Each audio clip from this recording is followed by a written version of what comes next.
আল্লাহ বানাইলেন কত জাতি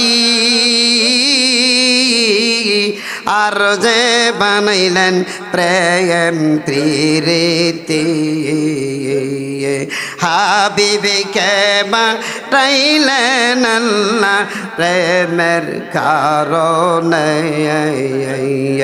প্রেমের ডোরি বান্দর মদিনার শানে আল্লাহ আল্লাহ জোরে আল্লাহ আল্লাহ আল্লাহ আল্লাহ বানাইলেন আসমান আর জমিন আর যে বানাইলেন উত্তর দক্ষিণ আল্লাহ বানাইলেন আসমান আর জমিন আর যে বানাইলেন উত্তর দক্ষিণ হাবিবকে পাঠাইলেন আল্লাহ প্রেমের কারণে প্রেমের ডোরি বান্দর মদিনার শানে আল্লাহ আল্লাহ ভিতরে আসেন ভিতরে জায়গা আছে লাইন ক্লিয়ার বসে ওই যে ফাঁকা জায়গা পুরো করেন আল্লাহ আল্লাহ আল্লাহ জোরে আল্লাহ আল্লাহ মদিনার উত্তর পায়াসে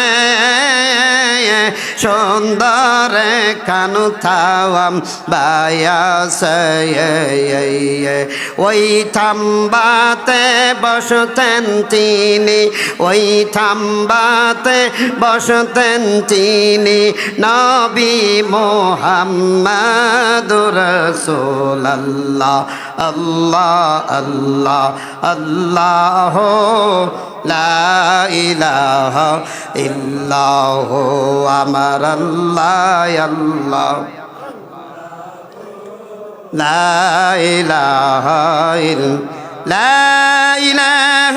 ইল্লাল্লাহ মুহাম্মাদুর রাসূলুল্লাহ আওয়াজ দিয়ে বলেন সাল্লাল্লাহু আলাইহি ওয়াসাল্লাম আমার বন্ধুগণ আসুন ভাইরা বাবাজিরা আল্লাহ তাআলার কথাগুলি শুনে যারা আমল করতে চায় আল্লাহ পাকের কথা যারা শুনে আর আমল করে আমি আল্লাহ পাক দুইটাকেই জান্নাতের টিকিট দিয়ে দেই সুবহানাল্লাহ এই রমজান মাসে মৃত্যুবরণ করলে যার ভাগ্য রমজান মাসে আল্লাহ পাক যার মৃত্যু দেয় তাই কত বড় ভাগ্যবতী বান্দা আল্লাহ পাক বলেছেন যে বান্দা রমজান মাসে মারা যায় রোজা মুখে নেই মারা যায় আমি আল্লাহ পাক কবরে যাইতে দেরি চারে হাউজে কাউসার পানি ইফতার করাবো জোরে জোরে কোন সুবহানাল্লাহ আল্লাহ পাকের কথা বাস্তব যারা শুনে আমার ভাইয়ারা আমার বন্ধুরা আরে নবীর উম্মতের দল আমার বন্ধু উম্মতের দল এই যে রমজান মাস চলে যাচ্ছে আমার ভাইয়ারা একটি বছরের জন্য চলে যাবে বিদায় নেবেন বন্ধুরা আমার ভাইয়ারা কেউ পাবেন কেউ পাবেন না সেই দিন আপনি আফসোস করবেন হাইরে আমি কি হারাইলাম আপনি সুযোগ পাইয়াও সুযোগ হারাইলেন আল্লাহ পাক একটা ঈদ আমাকে বোনাস দিয়েছেন আপনাকে আমাকে একটা আল্লাহ পাক 11 মাস পরে একটা মাস বোনাস দিয়ে দিলেন এরে আমার বান্দারা যারা আমার এই বোনাস যারা আদায় করবে এই যারা বোনাস যারা পালন করবে আমি আল্লাহ পাক তার জন্য মহা পুরস্কার দান করব সুবহানাল্লাহ আমার ভাইয়ারা আমার বন্ধুরা আল্লাহ পাকের ঘর আমরা সত্য করে ধরব আমার ভাইয়ারা সুজনে কবি বলছেন আল্লাহ পাকের ঘর তোরা শক্ত করে ধর আমি আল্লাহ পাক তোর জন্য বানাইছি জান্নাতে ঘর জোরে জোরে কোন সুবহানাল্লাহ আমার ভাইয়ারা সঠিক কাজ করে যেতে হবে আমার বন্ধুরা কোথায় কোথায় মনে হয় আমি যখন আমার বংশের ভিতরে যখন আলেম হয়ে আসি হাফেজ হয়ে আসি আমার বংশের ভিতরে কোনো হাফেজ আলেম ছিল না আমি যখন গ্রাম রংপুর থেকে আসি আসার পরে যখন বাড়িতে যাওয়ার সময় করলাম বাড়িতে যখন গেছি যাওয়ার পরে আমাকে আমার দাদা বললেন ও হাফেজ তুমি আমার মসজিদে একটু বয়ান দাও নতুন আলেম হয়েছো একটু বয়ান করে আমাকে শোনাও আমার মুক্তাদিদেরকে শোনাও তোমার বাপ চাচাদের শোনাও আমার ভাইয়ার আমি যখন বয়ানটা করলাম তখন আমার মসজিদের আমার বাড়ির মসজিদের সভাপতি ছিলেন আমার আপন দাদা আমার বাবার আপন চাচা তিনি সভাপতি ছিলেন। ভাইরা খুব খেয়াল করে শুনবেন আমার ভাইয়ারা, যখন আমি বয়ানটা বললাম, বয়ানটা করার সাথে সাথে তারপরে আমার দাদা পরের দিন পরেই সভাপতি ছেড়ে দিলেন, না আমি আর সভাপতি করব না। আমি বললাম দাদা যদি আপনি সভাপতি করেন, দায়িত্ব ঠিক মতো যদি পালন না করেন, কিয়ামতের ময়দানে জুতার বাড়ি কবরে খাওয়া লাগবে, হাসরেও খাওয়া লাগবে, মিজানেও খাওয়া লাগবে, আসে না নাই?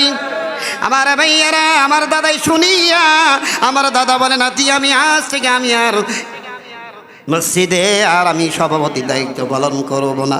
এই কথা যখন বললাম, আমি পরে দিন যায় জিজ্ঞেস করলাম দাদা মন খারাপ করছেন? কয় না, আমাকে হুশ করে দিলি, আমাকে সুন্দর একটা ব্যবস্থা করে দিছ তুমি। আমি যদি জানতাম আমি মসজিদের সভাপতির দায়িত্ব যদি এত কঠিন হয়, এত যদি শক্ত হয়ে যায়, তাহলে আমি আর বাঁচব কই দিন? আমাকে মৃত্যুবরণ করতে হবে, কোথায় আমাকে রেখা হবে?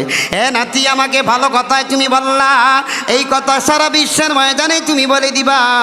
আমার বন্ধুরা, আমার বন্ধুগণ, এই জন্য মসজিদের কাজগুলি খুব দায়িত্ব নেওয়া সহজ, পালন করা খুব কঠিন। বন্ধুরা আমার ভাইয়ের, আমি যদি কাউকে বলি মসজিদে একটু আজান দিয়েন অথবা 2 ওয়াক্ত আজান দিবেন, আজানের দায়িত্ব নেয় ঠিক, কিন্তু দায়িত্ব পালন করে না। এই জন্য দায়ী আমি হব না, যাই দায়িত্ব নিছেন তাই হবে, কিয়ামতের মাঠে দায়ী হবেন। আমার বন্ধুগণ, আমার ভাইয়ার, আমার বন্ধুরা, এরপরে পরে সপ্তাহে যখন আমার ফুফুর বাড়িতে গেলাম, ফুফুর বাড়িতে যায় আমার আপন ফুফা মসজিদের সভাপতি, হজ করা যাবে। আমার ভাইয়ারা হজের আগে আমাকে বলতেছে, ও আমার ভাতিজ বয়ান করো।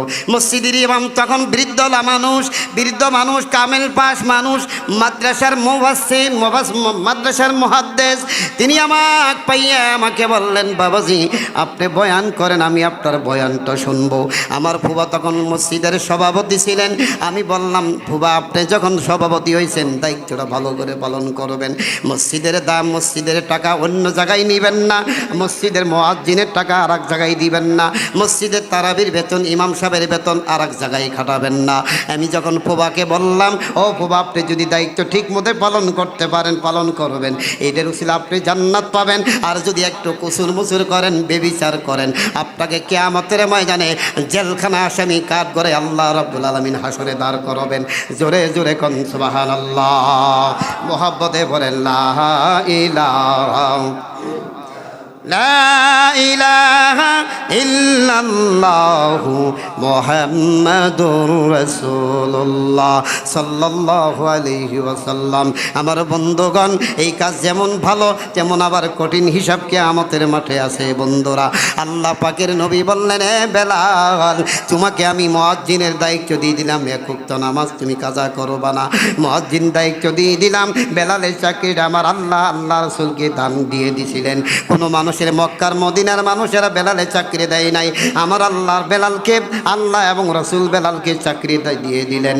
ও বেলাল রে, যাও মদিনায় আজান দাও। মদিনায় আজান দেওয়ার পরে বেলালের আজান মধুর সুরে ছিলেন। বাবা বেলাল ছিলেন আফ্রিকার লোকে, কালো বেলাল ছিলেন। বেলালের দেশ ছিল আফ্রিকা, দামেস্কের তার বাড়ি। আমার ভাইয়ারা, বেলাল যখন আজান দেয়, আজান দেওয়ার সঙ্গে সঙ্গে মদিনার মানুষ থমকে একবারে চোখের পানি ছেড়ে দেয়। আসসালাতু খায়রুম মিনান নাওম। আর জোরে কোন আল্লাহু আকবার। আজান শুনে যে ব্যক্তি মসজিদ আসবে না, আল্লাহ তার কানকে 250 বছর রাস্তা দিয়ে জাহান্নাম টানে দিবেন। আমার ভাইয়ারা, যদি কোনো ব্যক্তি ভালো লোক মসজিদে আজান চলছে, আজান ফাঁকি দিয়ে মসজিদ ফাঁকি দিয়ে চলে যাবেন, সেই যাই হোক, আমার বাপ হোক, আমার ছেলে হোক, আল্লাহ পাক বলেছেন কিয়ামতের মাঠে তাকে শাস্তি দান করা হবে। ইন্না আযাবি লাশাদীদ, আমার আযাব বড় ভয়ঙ্কর আযাব, আমার আযাব বড় শক্ত আযাব। গাছ যত বড় বাতাস হবে তত বড়, গাছ যত ছোট বাতাস হবে তত ছোট। জোরে জোরে কোন কথা ঠিক না বেঠি? আল্লাহুম্মা সাল্লি সাইয়্যিদিনা মুহাম্মাদ নবী।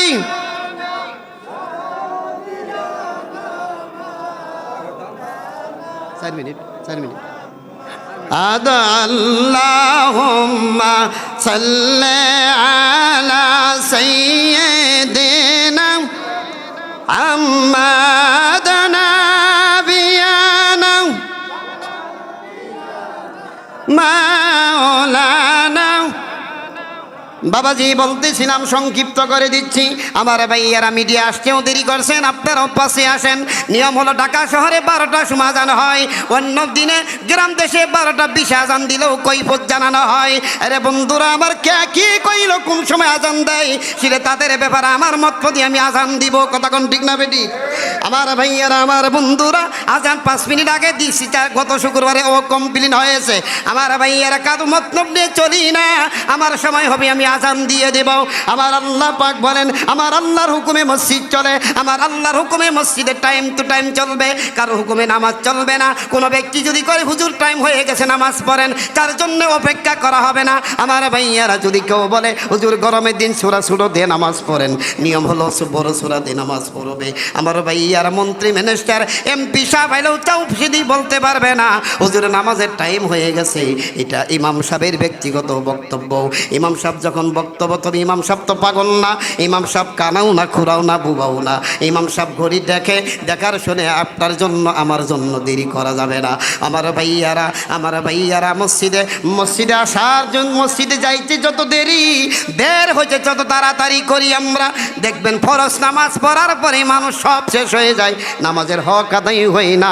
ফরজ আমার ভাইয়ারা নামাজের হক আদায় করা হয় না। শুক্রবারের দিন আসলেন, ইমাম সাহেবের বয়ান শুনলেন, খুতবা শুনলেন, নামাজ পড়লেন, এরপরে সুন্নত পড়বেন 4 রাকাত, এরপরে আবার ওয়াক্তে সুন্নত আছে 2 রাকাত, এরপরে ওয়াক্ত তাহিয়াতুল ওযু 2 রাকাত নফল আছে। এই মোট হলো 18 রাকাত নামাজ যদি কারো আমল নামায় পড়ে যায়, আমার আল্লাহ পাক বলেন ওই বান্দার আমল নামায় একটি করে উমরা হজের সওয়াব দান করে দিলাম। ভাই সংক্ষিপ্ত করে দিচ্ছি এতেকাবের কথা, আর সামনে শুক্রবার এতেকাবের সময় পাওয়া যাবে না, এই জন্য আমি আপনাদের বলে দিচ্ছি আগামী 20 তারিখে রমজানে 20 তারিখে রাত্রে আপনাকে এতেকাব করতে হবে। এতেকাব করার লোক আছেন? কেউ নিয়ত করছেন? 20 রমজান, আজকে 16 রোজা চলতেছে, 20 রমজান যেদিন, আজকে যেমন 16 রোজা, এরকম 20 রোজার দিন আমরা আসর নামাজের পরে বসতে নেব। এর মধ্যে আপনারা একটু যা বসবেন আমার সাথে একটু পরামর্শ করবেন, যারা বসবেন। এতেকাবকারীর দায়িত্ব সমাজের, এতেকাবকারীর দায়িত্ব কার? কথা কয় না, কার? সমাজের। এই জন্য এতেকাব যদি কেউ না করে মসজিদ থেকে, কিয়ামতের ময়দানে আপনার আমল নামায় সব কিছু বরবাদ হয়ে যাবে। এই জন্য আর ফেতরা কথা বলা হয়েছে 110 টাকা প্রতি 20, 110 টাকা করে প্রতি 20 ফেতরা দেওয়া হয়েছে। ফেতরা ঘোষণা করা হয়েছে জাতীয় বাইতুল মুকাররম জামে মসজিদ থেকে, জাতীয় মসজিদ থেকে ঘোষণা করা হয়েছে। আমি আপনাদের জানানো দরকার, আমি জানাই দিলাম। এরপরে আপনারা মসজিদে সুন্দরভাবে পরিচয় করবেন। মসজিদে কে আসলো না আসলে তদন্ত করা দরকার আছে না নেই? কথা কন না কে? আসি না, আমরা তদন্ত কারে করবো? আমি কি নিজেই নামাজ পড়ি না? এই জন্য আল্লাহ পাক আমাদের সবাইকে আমল করা তৌফিক দান করুক। আমার তৌফিকে ইল্লা বিল্লাহ।